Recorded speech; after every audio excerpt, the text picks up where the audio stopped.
Hello and welcome. We have some of the family in the background, Mila and Clarraine, her little cousin. Okay, off you go to bed. Bye bye. Okay, good night. Good night.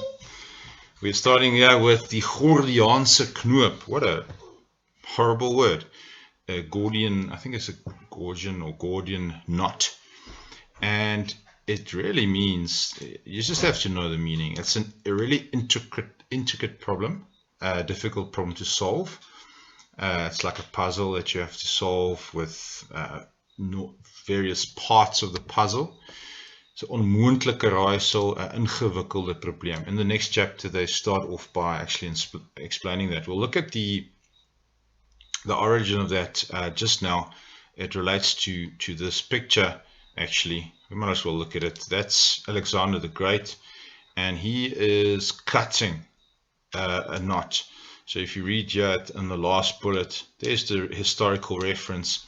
The cutting of the Gordian knot is an ancient Greek legend associated with Alexander the Great in Gordium in Phrygia, regarding a complex knot that tied an ox cart.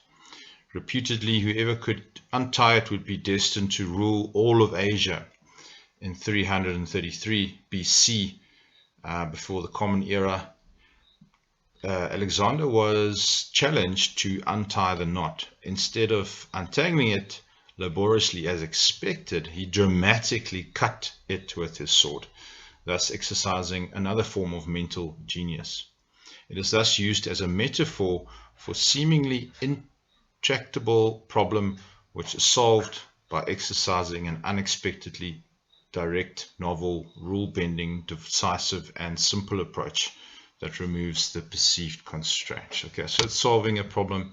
Alexander the Great. No coincidence that Zander and Alexander, okay, comes from the same kind of name. So we'll see how those two then become or fill that role of cutting or solving this unsolvable problem. So Greg here, he is bekommerd, worried about the dreigement, the threat that he received in the previous chapter. Okay, but he feels like there's not much that he can do about it, actually. Okay, but then he thinks about Oom Dirk, Lisa's father. Remember the ex-policeman? He was in the police. He would know what to do. So Greg actually goes and finds him on the internet and finds his advice. He happens to find him alone at home. Quite convenient. He goes in and he talks. Oom Dirk can immediately see that there's something wrong with Greg.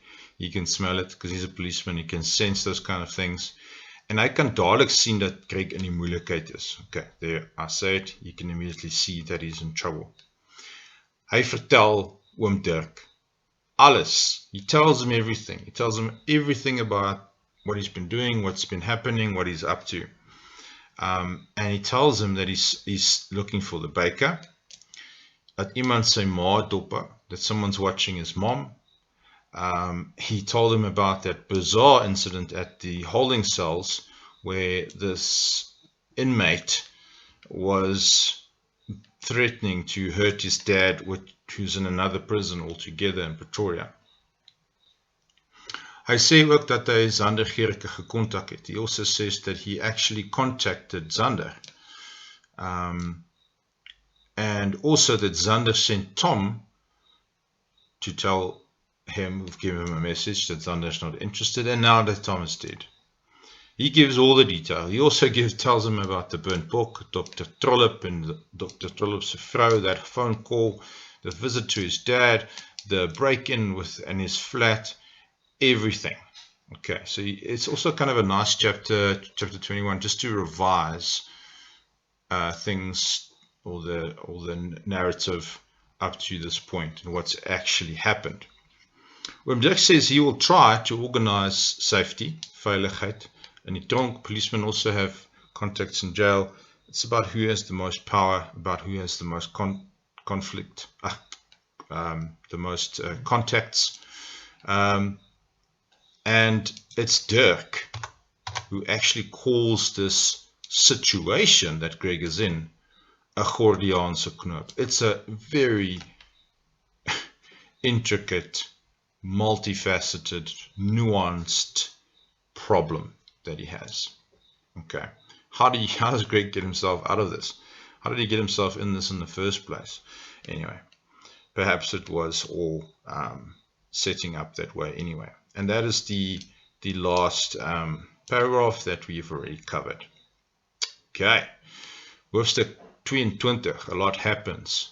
Afgrijselijk. Afgrijselijk means horrible, terrible, like a gruesome, perhaps is a better word, a gruesome end. So Alexander die Grote, Alexander the Great, this guy, okay, in the picture there, the sword. Greg sien Zander as die sleutel tot die gordiaanse knoop, 'n tipe Alexander. Important. He sees he sees Zander as the key to solving this problem. That night he struggles to study, and he sends Dane a message. Dane, the nice guy from school, from university, from the class, and he asks him for more Ritalin. Then eventually Greg gets contact from or some kind of answer from Zander. He says, "Great Telegram, get Telegram app. Ons moet chat. Jy ken my username." Okay, so he gets this email to his phone. The email is just a made-up email, random blah blah blah, Infinity Technicum. That's the actual email address. And Telegram is different because it's a cloud-based app, right? So for example, you are able to delete things off a chat, that even the stuff that you didn't write. Okay, it doesn't remain on the other person's phone. It's a lot safer. It's hack resistant, I think, from what I understand. And Greg registers as G-Force on Telegram. En Greg wonder of dit die biker kan wees van kontak. So he's not sure who's actually emailing him. Get Telegram, we must chat. Who is this? Is this Zander? Is this... Okay, he looks for the baker, but all he finds is like baking groups and those kind of things, not relevant. Baker, okay. And then he types in Echo. That's obviously Zander's old hacking pseudonym. And there's a reason why Zander contacts him. It's not because he's suddenly interested. Something happened. Someone posted a video on his blog. Zander has that website / blog that Greg also posted a video on. Okay, not so long ago. The video of Tom's murder, right? Okay, that would have been the last post. And he asks Greg, "Did you post the video?" Greg says, "No ways, I didn't. It wasn't me. Sorry." And the video is, this is the gruesome part. This is the terrible end. The video is of the murder, or teregstelling, the execution style murder of Greg's, not Greg's dad. That's a mistake, Henk. Zander Tsipal. Ooh, keep getting those two mixed up. Okay. Daar is 4 man. So what is in this video? There are 4 men. They might ask you this, say. You must know exactly what's in the video. Die pa is op sy knieë. So his dad is on his knees. He's begging away. It's horrible. It's a horrible scene. He's begging for his life. Hy noem dat hy 'n vrou en kinders het. He mentions that he has a wife, that he has children, and throughout the conversation where they're mocking him and insulting him, he gets hit on the head 3 times, a lot of blood gushing from his head, and eventually he gets strangled with a rubber tube in a part of a tire. Okay, those old tires.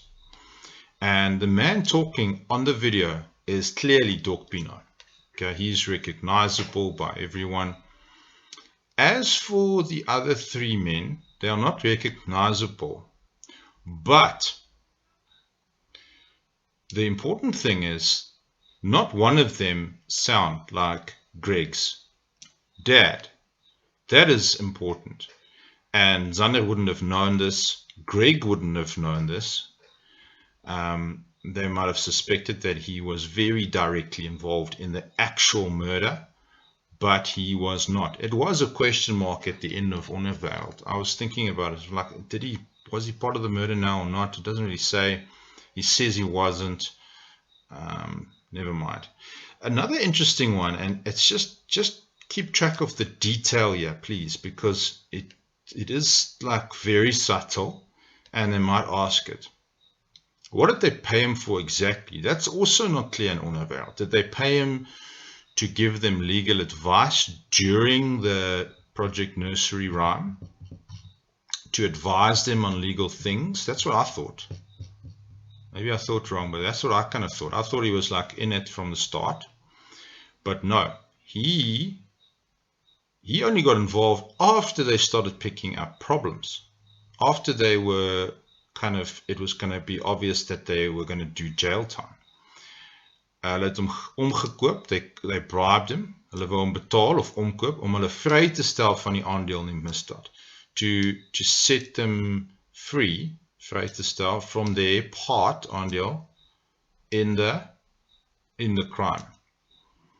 Okay, so he was obviously going to be the judge presiding over this case, and they paid him money to find them innocent. In South Africa, the judge gets to decide. There's no jury. Okay, so he was supposed to help them get off the charges, and then he got cold feet, and then he got murdered. So he accepted the money and then wanted to pull out. Okay, very please. So those two things there, this point and this point, absolutely vitally important. Okay, hoofstuk 23, chapter 23. Let's just move it down a bit. Give ourselves some space here. Okay. Gevaarlike pakkies, dangerous packages. Greg is geskok deur die omgang, the extent, how large, or how big, or to what an extent, van Doc Pienaar's wreedheid, the extent of his cruelty. He was like, in that video, if you read the detail, it is quite harrowing, it's cold, it's sadistic, it's,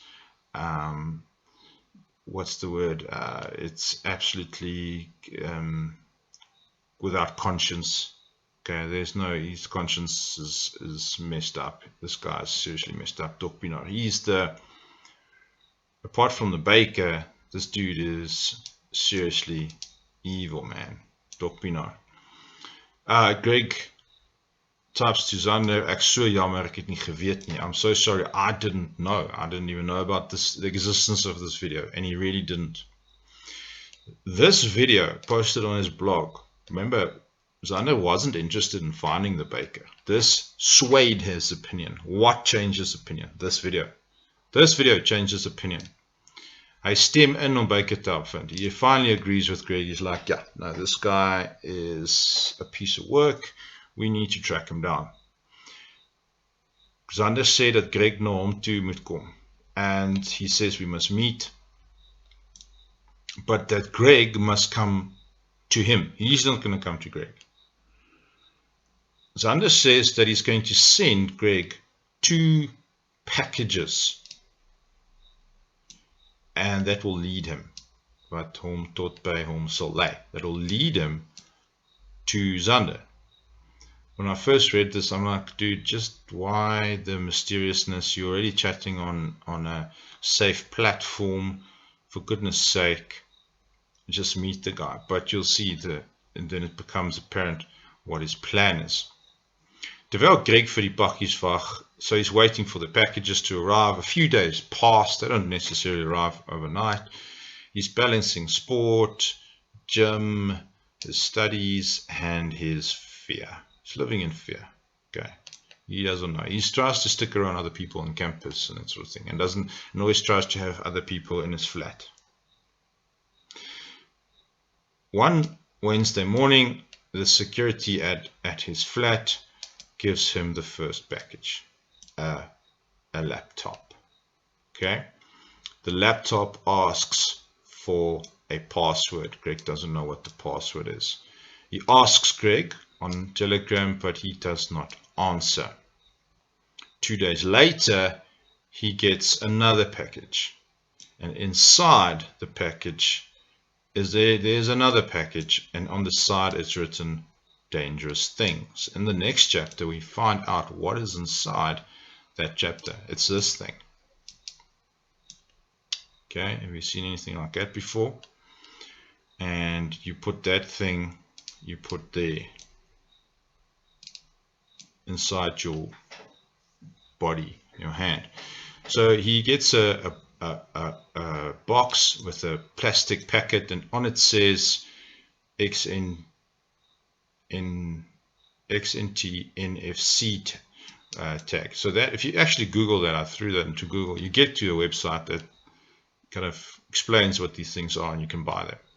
Okay, and inside there's a SCSI, a little miniature disc. They can be flat as well, as big as a rice. It's a little bit bigger than a rice. What do you say? A rice kernel.